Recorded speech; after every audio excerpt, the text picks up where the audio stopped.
آج میں بازار میں جوتا خریدنے گیا۔ دکان میں داخل ہوا تو مردانہ ورائٹی کی جانب ایک خوبصورت چہرہ، سفید ٹوپی، سنت سے سجی داڑھی اور سفید لباس میں ملبوس انسان نے خوش آمدید کہتے ہوئے مجھے مختلف ڈیزائن دکھائے۔ میں نے ان کا دینی حلیہ دیکھتے ہوئے پوچھا، آپ کا نام کیا ہے؟ انہوں نے کہا، میرا نام ریحان ہے۔ میں نے پوچھا، آپ کی تعلیم کتنی ہے؟ انہوں نے کہا، میری تعلیم دینی تعلیم، درس نظامی، فضیلت اور دنیاوی تعلیم BA تک۔ کتنا عرصہ ہوا یہاں کام کرتے ہوئے؟ تو انہوں نے جواب میں کہا کہ 2 ماہ ہونے کو ہیں۔ آپ کو کوئی اور کام نہیں ملا؟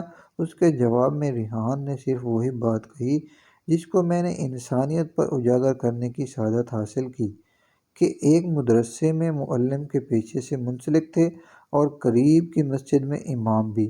الحمدللہ میں اپنی زندگی میں بہت خوش تھا، بس اس مہنگائی کے باعث گھریلو حالات سے مجبور ہو کر رزق حلال کی تلاش میں ایک امام اور مدرسے کا استاد ہونے کے ناطے اپنی تمام تر حدود و قیود کا خیال رکھتے ہوئے اس طرف رخ کیا۔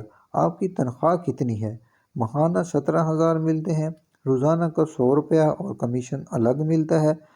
مسجد اور مدرسے سے کل کتنی تنخواہ تھی؟ امام نے افسردگی کے عالم میں بتایا، 8,000۔ میں خاموش ہو گیا، میرے پاس الفاظ ختم ہو گئے۔ مجھ سے صرف اتنا ہو سکا کہ جوتوں کا ڈبہ ان کے ہاتھ سے لے لیا۔ وہ اصرار کرتے رہے کہ میں پہنا کر چیک کرواتا ہوں، میری ڈیوٹی ہے، لیکن میں نے ایسا نہیں کرنے دیا۔ میرا ضمیر مجھے بار بار کہہ رہا تھا کہ ان کے ہاتھوں کا بوسہ دوں۔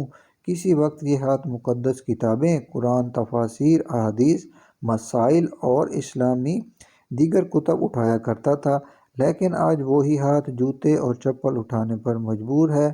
ہمیں اپنے علماء کی عزت کرنی چاہیے اور اپنے